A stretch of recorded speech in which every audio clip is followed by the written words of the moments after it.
Hey, well, okay, we're live to the world out there. This is going to be exciting today. Um, those of you that are in here that want to help, boost the recognition of this live feed, I'm going to put a link to it in the chat. If you want to go, click follow us, click or whatever to help with it, that'd be great. And I'm going to start off by sharing my screen and we're going to get on to with this.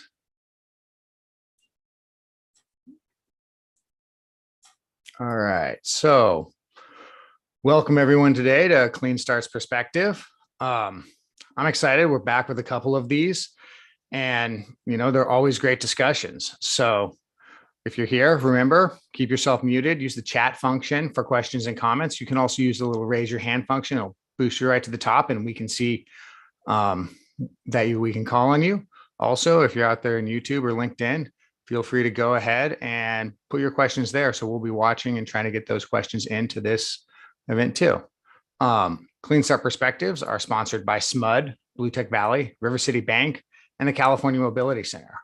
All of these organizations have come together with Clean Start to promote basically Sacramento as a clean tech hub. SMUD, a local utility with some ambitious clean tech goals. Blue Tech Valley, the CAC funded clean technology hub. River City Bank does tons of project finance and works on green projects all over the country. River City Bank does tons of project finance and works on green projects all over the country. Okay. Thank you. Make sure to keep yourselves muted on that. River City Bank does all those projects, and the California Mobility Center here is to help people accelerate their technologies and getting them to manufacturing scale. Our next clean tech meetup will actually be at the California Mobility Center down there at the depot. If you want to connect with us and learn more, you can go check out our Calendarly, Clean Start Calendarly, or you can email me at thomas@cleanstart.org. Share your idea with us. I also want to thank our regular contributors for their donations.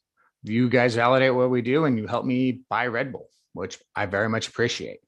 Our upcoming events are later this week. We're going to be talking about building highly effective teams.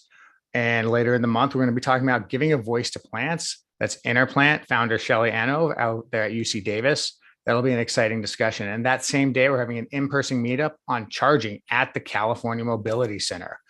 We'll be sharing links out with people. So make sure that you register so that you can attend. Also, check out the community resources. Elk Grove Pitch Fest is coming back. That's always an exciting event. The city of Elk Grove is really going hard on supporting entrepreneurs. And there's also the NorCal Entrepreneurship Hub, great place to find local resources. Check out our calendar for more events. And with that, we're going to get on to our main event. So welcome to Clean Start Perspectives. And I'd like to welcome our guests, Blake Standen and Bob Sobczak, Senior Director of Sales. And I'm going to let them take over and give us an introduction to BrainBox AI, and then we'll talk. Appreciate it. Thanks everybody for joining. Really appreciate your participation. As mentioned, Blake Standen is going to be leading the discussions today. Blake, I'm going to hand it over to you. Awesome, thank you. Let me share my screen. Let me know when you can see it. We can see it. It is just there we go. That looks great. Perfect. Well, thanks for having us today, everyone. The presentation is a little bit long, so I might skip over some things. I might talk fast because I really want to get to our question and answer session, where we can get into the details and really open up the hood, if you will. So a little bit about myself, and I'll let Bob introduce himself too, is that I head up our technical sales division at BrainBox for the world, and we are a global company with installations all around the world. I'll talk a little bit about that. I spent half my career in energy efficiency consulting world with utilities and evaluation firms, did a lot of work for California CPUC and others down there. And then halfway through my career, I moved into the contractor or commercial sector, let's call it. So I worked for companies like Train. Before I worked at BrainBox, leading analytical and project development work for energy efficiency and new, let's call it software technologies. So that's a little bit about myself. Bob, you want to introduce yourself real quick? Sure.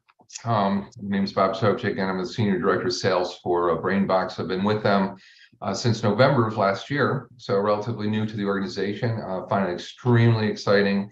This is a place that I've been in energy management and energy conservation and decarbonization solutions, software solutions, mostly SaaS type solutions for over, again, 9 to 10 years. And this is the most exciting space I've ever been in. So very happy to be part of this. Thank you. Thanks, Bob. Yeah, I mean, I think that's the key when we go through this presentation is remembering that what we're doing today at BrainBox is quite a bit more advanced than has been done in the industry before, and therefore there are challenges, as you can imagine, but it's fun work to be in. A little bit about the company. It was founded in 2017. We went commercial in 2019 in May. I started in 2020. So I've been with the company for a couple of years now. It is headquarters in Montreal. And one of the big reasons why it is headquartered in Montreal, other than our founders live in Montreal, there are universities that are strictly pumping out, AI graduates left and right. And some of the top leaders in the AI industry live and work in those universities. And so it's a hotbed for talent for us in the AI world. We are deployed across the world, over 400 buildings. We work with research partners like NREL and others around the world to collaborate on AI technologies in the built environment space. When I started, we were 40 people. Now we're over 150 people, kind of scattered throughout the world, mostly in Montreal. So a little bit about our footprint. So we went to market first in North America. Our second market we established was Australia. And as we are growing across the world, we're seeing a significant increase in the Middle East deployments as they consume a lot of energy, as you can imagine. And Europe is a big focus for us in 2023. I was just out there a couple of weeks ago, and we're going to push quite a bit market penetration in that area as prices skyrocket for energy costs, as you can imagine, due to the war with Ukraine and Russia. So some of our awards that we've gotten, I won't talk through all of these, but we were in 2021, I think, Time's Best Invention for the green sector space. We have quite a few trusted advisors and trusted partners. So one of our lead investors in 2021 was ABB. And they are a strategic partner of ours. We're going to market with them as well through their, through their channels and customers as well. KMC is another one. Our big customers that we've deployed recently is Sleep Country across their portfolio, and AMP Capital in Australia. So really, realistically, what does BrainBox do at a high level? We are impacting and reducing the carbon footprint of the built environment. So anything from a retail environment to a commercial office building to a mall. Most building use types are applicable for our technology, but our goal is to reduce the carbon emissions from those buildings. So scope 1 and scope 2 emissions in those buildings. Most of that comes from reducing the HVAC energy costs and energy consumption. So up to 25% we're seeing, and that's going to vary per property type and per building and per opportunity. And the big one, though, for tenant-driven or leased property spaces is an increase in comfort. So this is pretty important in the built environment space, making sure that we're providing comfort in the built environment space when it gets hot or cold outside. Using our technology, we do see a reduction in HVAC or an increase in HVAC life expectancy from the equipment itself. This is due to running it less and optimizing its performance. So I'm going to touch this really quickly because it's not an AI chat, but realistically, thinking about how we're applying technology and AI technology into the industry is that you have to kind of understand there are multiple levels of AI technologies. There's machine learning, there's deep learning, there's neural networks, there's quite a bit of different technologies. But what BrainBox is utilizing is this time series neural network that other industries have used for other processes. So chatbots, the new one is ChatGPT. uses the same technology that we're using. Translation, application, and voice recognition is all time series and predicting what you're going to say or predicting what you're going to do. And that's the function of this AI technology. So as we deploy our technology, or we're thinking about deploying, we're like, hey, why don't we turn a building into more of a self-predicting, preemptive machine, let's call it, like a self-driving car per se, or, you know, these chatbots that are predicting what you're asking or what you want to learn from the ask. And so we can use that technology in the built environment, because most of the time today, any building is reacting to its instant in time, what's happening around it. It has no visibility into the future and how to optimize it and more efficiently in the future. So quick challenges for commercial market. You know, 45% of the energy from the commercial building energy consumption comes from HVAC. So almost half on a typical building.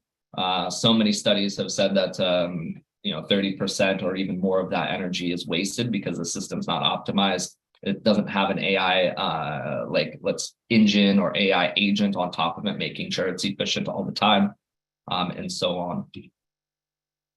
One thing that I will note for this group too is pretty important, is that the innovations in the HVAC commercial space is pretty much non-existent. There are some startups coming around trying to change the space, but it's highly profitable from the large manufacturers, and they dominate the market. So innovation is kind of ripe for this space. As you can see, a lot of startups are starting up now. BrainBox is a little bit ahead of the game because we've been to market for a couple of years now.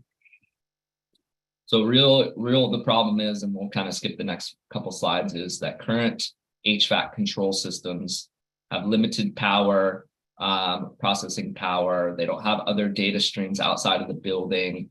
They need to be commissioned and recommissioned and continuously commissioned all the time, because they get drift and there's human error that override things and so on. And so using an AI preemptive DDC control or an AI agent on top of the existing infrastructure can allow the system to optimize its full ability using the power of the cloud, the processing power, using other API data streams like weather forecast. Your current building automation system doesn't even have weather forecast in it, which boggles my mind. Energy costs and time of use costs and occupancy data when available and so on. So you can utilize a lot of other data sources to make better decisions in your building.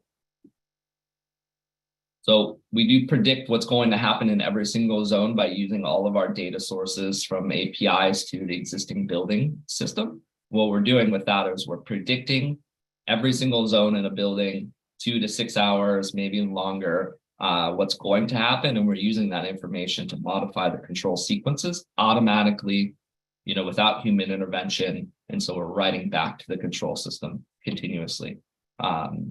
Looking through this circle is that I mentioned the learning function of it. So we're learning what's happening. We're predicting what's going to happen. We're making sure to compare our prediction and generate it over 95% accuracy on our predictions. Once we hit that level in a building, and that could be a week, it could be a couple weeks, or maybe even a month or two, we're acting on that information automatically every 5 minutes, 365 days a year. So think of this as an AI agent, constantly learning, constantly optimizing the building's HVAC system, ongoing forever. So results quickly, 26% reduction for this client across their portfolio. We are a technology only, software driven, a platform. So realistically, we don't have any hardware that we want to install. It's all software driven, so we can scale across large portfolios across the world if we need to. So this is an example. This was another example, 21% reduction on this one. This is a large commercial building. We saw 29. So it varies per site and per project, but we have plenty of case studies on our website if you want to look at some of the other use cases we have. All of these systems have different HVAC systems. And so we have technology that can deploy on multiple different system types. as we go through. We do have a client dashboard that we share and show results on. So these are going to be how much did you save me, reduction in energy and scope 1 and scope 2 emissions, so on. Couple integration strategies, like I mentioned. So these are all existing infrastructures we're hoping for. If we don't have an existing infrastructure, we can deploy a gateway. But our preferred method is to utilize existing infrastructure to connect with. And we just have to figure that out early on in the process. Like I mentioned, we are going through mapping and learning early on. So we're understanding the thermodynamic nature of the building. Then we're going to optimize it in real time without human intervention. So the AI is going to start sending commands back to the control system to optimize it. And then we're continuously improving. We are a SaaS-based model. So we are adding more capabilities as we go, more data sources from APIs, from other things that pop up, like real-time grid emissions data, and so on like that. We also do have a monitoring service. So if we are controlling HVAC systems from the cloud, we need to monitor our control and our connection to those buildings. And so we do have a 24/7 monitoring team. It's dedicated to troubleshoot things, making sure we're getting data in that is accurate, and we're making sure that we're applying control strategies that are actually optimizing and useful. So one of the big things that I know Thomas wanted to mention is kind of the near future for BrainBox technology is that we want to marry and merge, and other industries and other companies out there are trying to do this, is that they're trying to take what's the infrastructure and the built environment, combine it with the grid infrastructure and really balance the grid and the buildings usage. California is a big example of the brownouts and the blackouts possibilities. They've deployed virtual power plants before, mostly on the residential sector, using smart thermostats. And so when we are attacking the commercial industry, there's not a standardized approach across the commercial industry to build virtual power plants. And so with our technology, since it can lay over many different building automation system types, connection, we're trying to establish that grid level optimization possibility. And we're doing a couple pilots with a couple partners in other parts of the world to make sure that this is optimized at the grid level. And when you do that, you can obviously program something to react to grid changes, but our approach is really something different. It's looking at using the AI agents to start learning that they're next to other AI agents and they can optimize and work together on their own to what we need from the grid level approach. So you can manage buildings at the grid level or in a pod of buildings to maybe load shed or load shift or pre-cool or utilize the building as a thermal battery per se. And all of these are things that the AI agents can do together if we allow them to. I went through really fast and I apologize, but I wanted to get to question and answers from everybody. So I'll kind of open up the floor. All right. Thank you very much for that presentation. I know I've got a few questions. I know Gary will have some too. I'm going to quickly add people to the spotlight here. But my kind of first question on it is you showed all, a lot of these buildings that are having these great benefits and reduction and things. How are a lot of these buildings, they're owned and operated by one person or occupied by one group? Is there something, if I'm a developer and I have a property or a campus that has, several different group companies occupying it, how do you guys kind of handle that? Is that something where you'd say approach the campus to get them to install everything? Or is it you got to go individual to the businesses to try to get them to do that upgrade? That's a great question, Thomas, and I'll start and maybe Bob can finish it. But we're doing both at the moment. So we are seeing a big sustainability effort in let's call it the retail market. So one owner for thousands of buildings per se. And we are seeing a growth strategy in that area. It's one of Bob's focus in this one owner, multiple properties buildings. We're also seeing the other way too, is that, individual building, say tenants are starting to trying to report on their scope 2 emissions for reporting metrics, and they need to understand what they're consuming at that local level too. So they are reaching out, and we are installing and working with those let's call them single building installations. But also in your example from let's say campus level or developer, maybe an owner that owns multiple different property types. We are working with the large scale REITs to look at their portfolios and find and choose the buildings that work best for our technology to optimize it. So we're kind of going in all different directions, if that answers your question. Anything to add, Bob?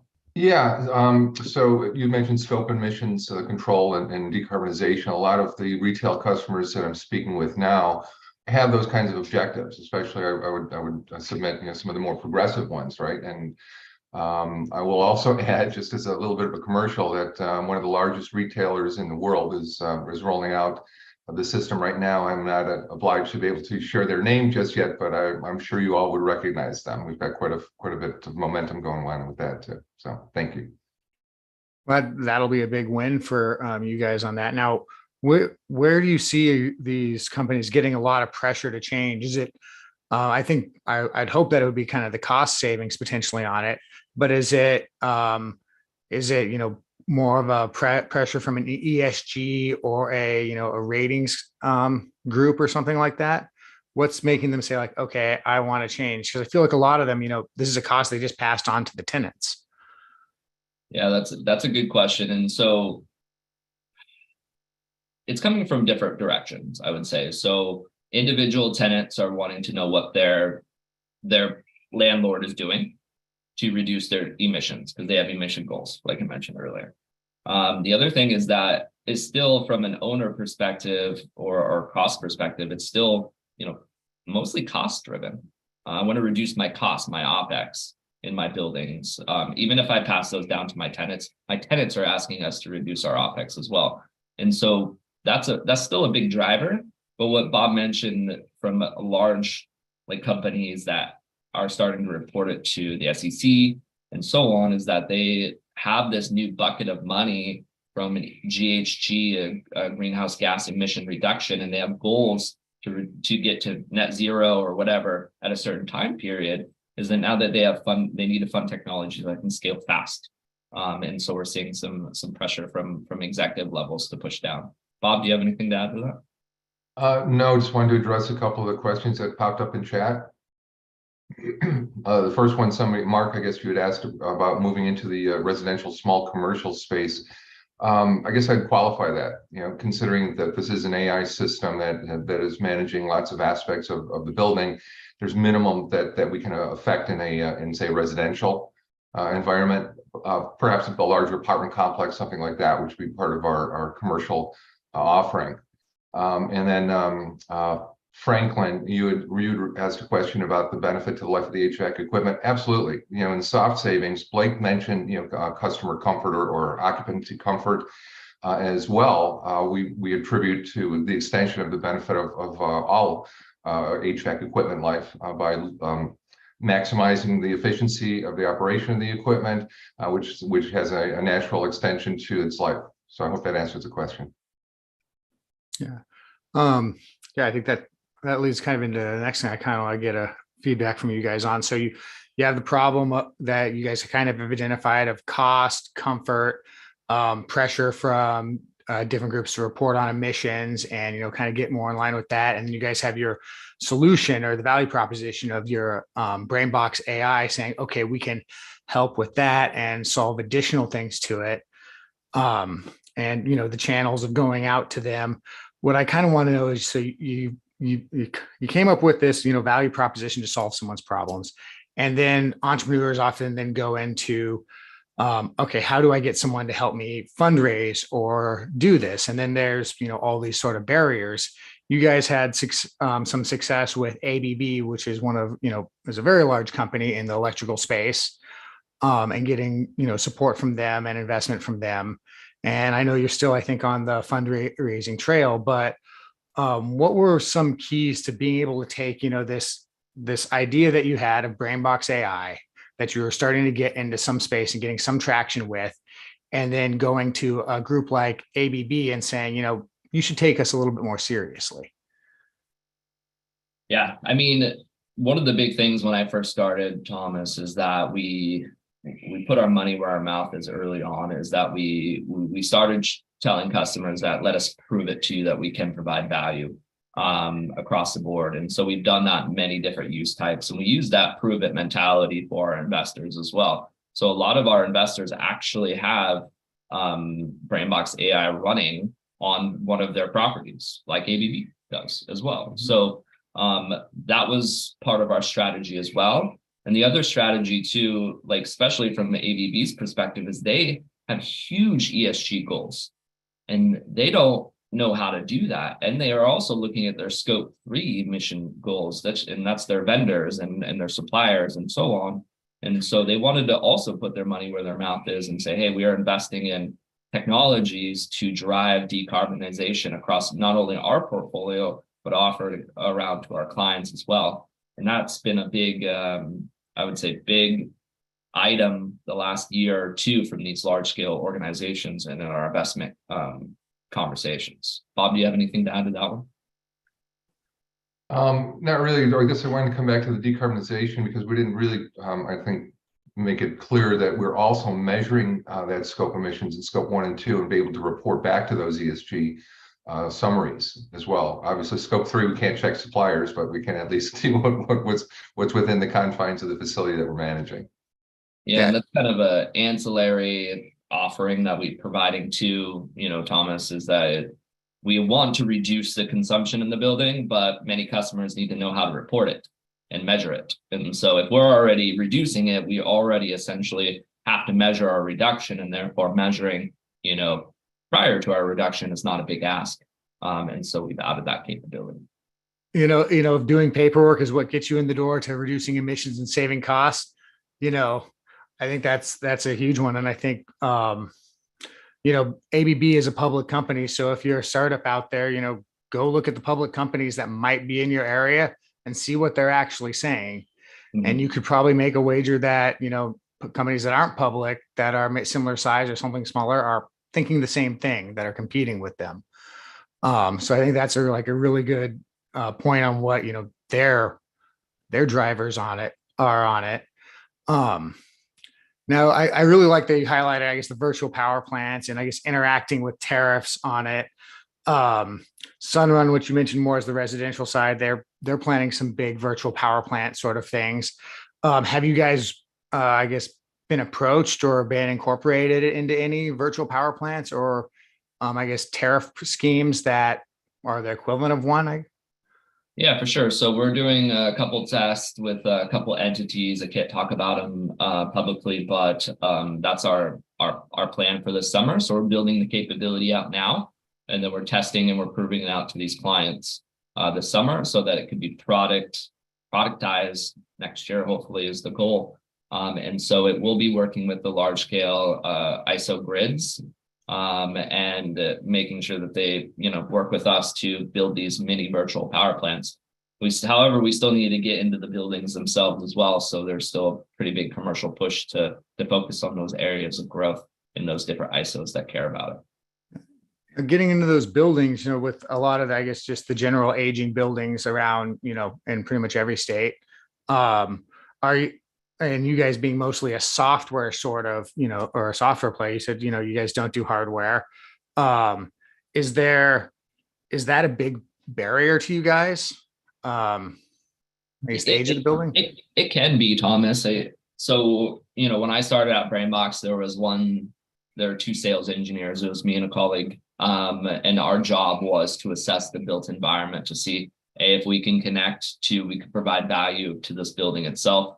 And so during the last couple of years, we've highly invested in a sales engineering team across the world to take the burden away from our customers to figure this out. It's like, we just want a little bit of information. We'll tell you if this building is compatible with our technology and what kind of value we can provide to you in a fairly quick manner using our robust team. So that's been a big investment over the last couple of years.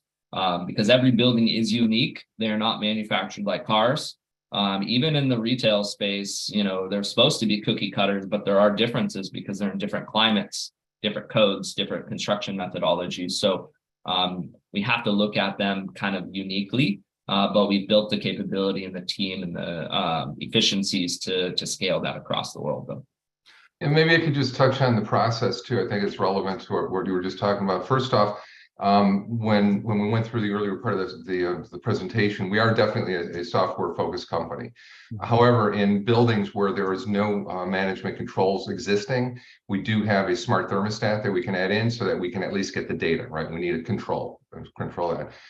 So the process that we follow, as Blake kind of touched on, is we'll process what's called a scout report. It's basically a paper study of a selection of buildings, hopefully across multiple geographic locations so that we can get a good sampling.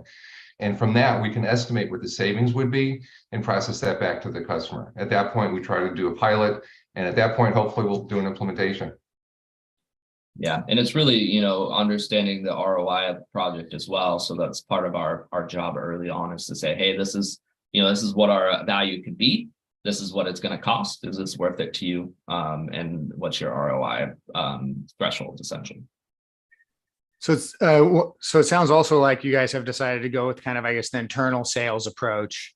Now I know there's a lot of, smaller, I don't know how you describe the different levels of HVAC engineers and environmental control engineers that are, that do a lot of stuff all around the country. Are you guys thinking that you're going to be doing direct kind of sales to large platforms, or are you at all looking at like, hey, here's something we can add to someone else's existing service portfolio when they go out? Exactly. So we have 3 go-to-market strategies right now. You mentioned the first one. Obviously, we're going direct to customers, and Bob does a lot of that, and some of our other sales engineers. We also have a secondary market. It's called a channel sales. And so we are selling directly to the large system integrators that, work on control systems, and they sell control systems, they design and build them, so on. And so they are reselling our technology to their customer bases as well. And the third one, like ABB and others, is really selling to an OEM or a large global entity for them to take it to their customers. And so those are kind of our 3 approaches today. Bob, do you have anything to add to that? No, I think you covered that one pretty well. Gary, you've been unusually quiet. And you're muted. And you're muted. You've got a lot of information here. Let me just ask a few more things. You just talked about ROI payback period. What typically are you showing when a customer says, what's my ROI? Bob, you want that one? Sure, I can take that one. So it depends, obviously, but during the scout report phase, we're able to estimate a positive cash flow in a matter of months. And that's dependent on whether we're integrating to an existing system where the cash flow positive is going to be much sooner, or if we have to incorporate some of those smart thermostats I was talking about, where there may be a CapEx element to it that has to be depreciated or included into that cash flow positive phase. Make sense? Makes sense. And what's your communication architecture? Are you using public Wi-Fi with some kind of cybersecurity on it, or do you have your own network? How do you do the communication with all the devices? Definitely. So there are a couple different flavors. We have the ability to install a cellular modem on site that uses a 4G connection through a private APN network. So it's not over the internet. So think of an ATM, how it communicates to the cloud. That's the same technology, so highly secure.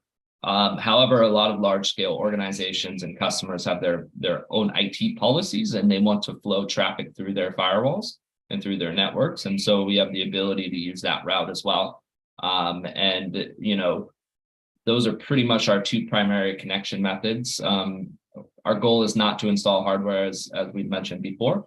So if they're willing to utilize their own internet and secure the traffic, then we'll go that way. All right. And you mentioned you've got 65 million square feet in what you're servicing right now in North America. Our local utility, SMUD, has a goal to become zero carbon by 2035. And of course, the building sector is a huge part of being able to reduce carbon emissions and meet that goal. 2030. So 2030. yeah. Are you active in Sacramento? Do you have buildings under management here? Bob, I'll pass on to you. Not yet, but would love to talk with you about it. Well, I think that would be a good Frankly. discussion. Absolutely. Yeah, and to your point, Gary, I think our company is based on the East Coast in Montreal, so our growth has naturally been over there as we move in. But Bob's a recent addition that lives in California. I'm also on the West Coast as well, and so our goal is to start tackling the market out here, especially in California, as prices are pretty extreme from a cost perspective, and we have a push for decarbonization on the West Coast that's more than the, let's say, Midwest and so on. So we see a market growth strategy out here happening very quickly and soon. So Bob, where are you based in California? Just a little up the hill from you in Cameron Park. First deer popping your way to South Lake. You're local. You're local. Yeah. You might recognize Bob from when we had our discussion with Legend Power. Oh, sure. That's why So he's always helping with those innovative technologies around buildings. Yeah, absolutely. And that's part of it. We needed boots on the ground, Gary, to help educate the market. So I'm glad Bob joined the team. Yeah, well, that's really something. So you might even have some snow in your backyard, Bob. It might melt soon, but it was getting down there to your elevation. Yeah, it was. So one of the things in a building and a high cost item, maintenance, and you've got a lot of motors, you've got a lot of bearings, and there's a value that building owners really put on preventive maintenance, but no good way to do it. Yep. Preventive maintenance is usually a matter of monitoring vibrations and seeing when they get outside a normal range that you're predicting a bearing failure, and taking care of it before it destroys the equipment is always a good idea. I know you said you weren't into at this point adding equipment, but as a growth area, are you looking at preventive maintenance and monitoring vibration as an add-on? Because that, in our experience in talking with other companies, that's a fairly high value service that building owners recognize. You're asking all the good questions, Gary. So a lot of our largest customers right now are asking for that capability, and so we're currently building it out for them specifically. As you can imagine, we are monitoring and pulling in extreme amounts of data from the building, and can we utilize AI technologies to detect what you're mentioning, maybe not from a vibration perspective, but maybe from an equipment possible failure perspective. And so we're building those out right now. And it's going to be part of our service offering, I would say, pretty soon. It's just defining what level and how deep we want to go. And talking with my CFO yesterday, we still don't want to get into the equipment, but we want to be able to provide the information for our strategic partners like ABBs or others that we're working with. Here's the information for you to go sell the hardware and go help your customers. And that's kind of our goal and our growth strategy there. Yeah, there's a lot of innovation in getting sensors smaller, cheaper, and lower power. Yep. But yet being able to monitor vibration and temperature gives building owners a lot of insight as to how their equipment is performing and how close it is to failure. Yeah, one of the big initiatives we're doing right now in testing is utilizing some wireless technologies to add sensors for this very thing, Gary. And there's some companies out there that are making these sensors smaller, and they're battery powered, and they have secure Wi-Fi networks or whatever network they may use. And so we're experimenting, being able to bring that as part of the solution as well. Well, that's really good to hear. I think you'll find that to be a rewarding area to get into. Yeah. We mentioned fundraising only briefly. Where are you in terms of your growth strategy and being able to raise the money to grow quickly? Usually that's an obstacle because you're having to invest in things long before the cash flow supports that. Yep, like Thomas mentioned, we had finished our Series A round about a year and a half ago. That funded, I want to say it was a little over 20 million for our growth strategy. We're currently going through another round. I don't know if it's going to be Series A or how it's going to close, but we are looking for investors. We're pretty late stage, so I'm not sure if we're looking for new ones, but we are working with quite a few investors to fund the next phase of our evolution. We have very big goals to impact use our technology across the world. And as you can imagine, we have to make sure that we can scale across that world as well. Absolutely. So I noticed that Franklin Burris, he's one of our partners from SMUD, our local utility, asked a question. So his question is, what's your highest value user? An office, a multifamily, condition warehouse? I'll throw in server farms. Well, where do you find the lowest hanging fruit? I can take that if you like, Blake. Go for it, Bob. So like, what's your favorite child? You know, it's a little difficult to answer, right? I will say though that where we do shy away, you mentioned server farms, and I'll also offer in critical systems, we're in a hospital or something like that, where we really try to shy away from that just because of the implications that liabilities. Yeah. Right. But I'm focused primarily on multi-site retail, and we find that to be a very high value user at this point. But really, you talk about the multifamily units, condition warehouses, office buildings. As an example, so some of our customers are some of the larger malls, say in Dubai, the Montreal Airport, the Field Museum in Chicago. So kind of give you a cross reference, and then I just have to come back and mention that that large retailer that everybody would recognize, and I'm sure you're down in Folsom off of Bidwell, you'll be visiting that guy too. So that's kind of a cross section about some of our customers and our high value prospects. We consider every customer important though. So. Oh, absolutely. Well, yeah. Who do you love most?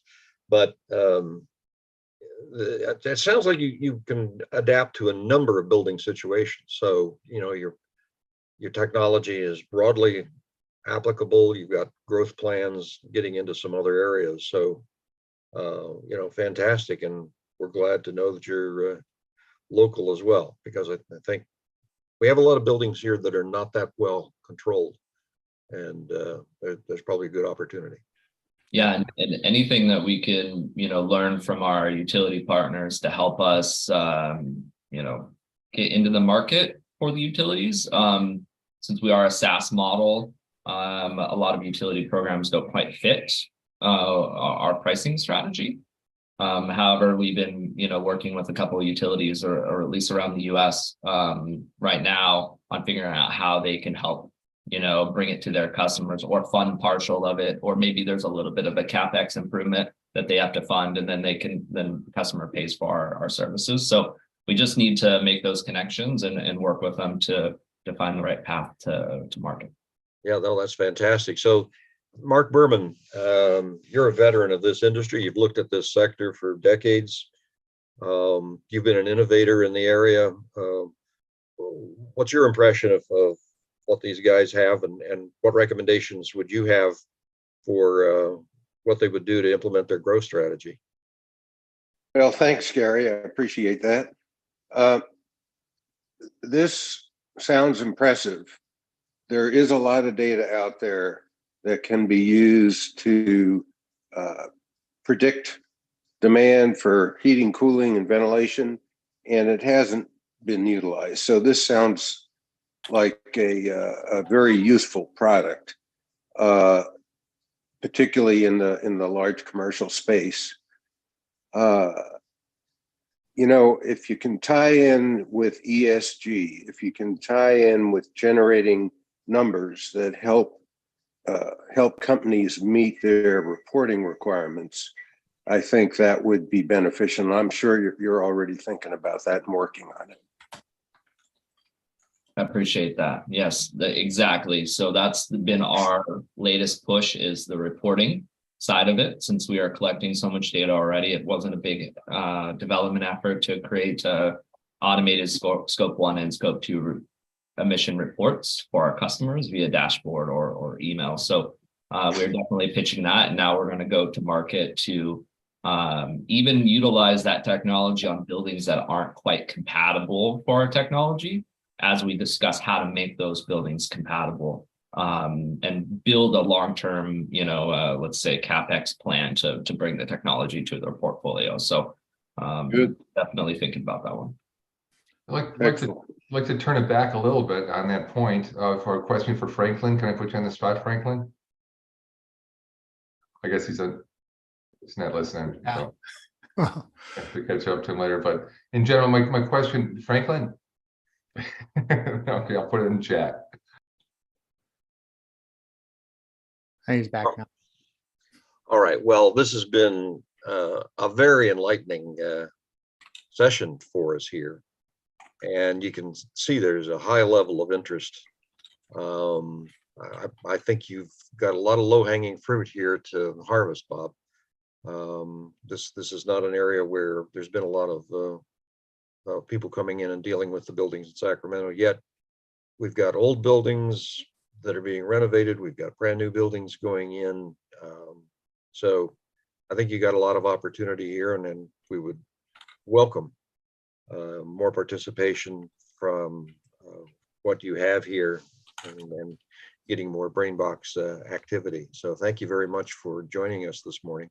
Absolutely appreciate it. Let me do come back to the question I was going to ask Franklin. I think it's relevant. When we talk about ESG objectives and such, it's also a matter of how we're using clean energy versus dirty energy at any given point in time. Right. And I think that's kind of a unique feature that we bring to the market as well in terms of reporting and actually summarizing that kind of data, or if you will, like in traditional energy management, trying to stay off of peak hours.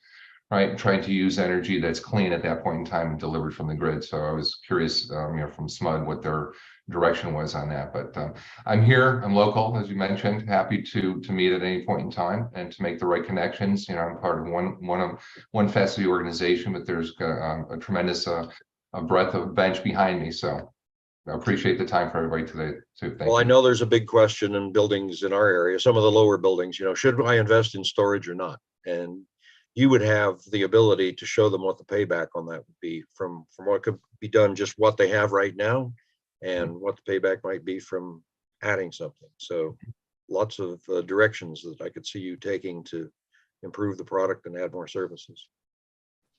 Yeah, thank you. All right. So Thomas, back to you for the wrap up. Excellent. Thank you, Gary. Just if anyone's curious, also in California, the CEC is working on demand response programs and building communications there. And their resources board is another one that's going to be putting a lot of efforts and energy into that. So always, keep in contact and look what they're doing on RFPs. And with that, I first want to thank our guests for joining us today.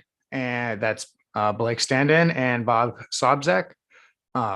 Very much appreciate it. I think it was a good discussion. We'll edit it down a little bit and then continue and then share it out again. Thank you to our sponsors, our large ones, and of course with our overall program sponsors, SMUD, CEC, Blue Tech Valley, and River City Bank. Make sure you check out our virtual event in 2 days on how to build highly effective teams. And then in 2 weeks, giving plants a voice, and our clean tech meetup about charging.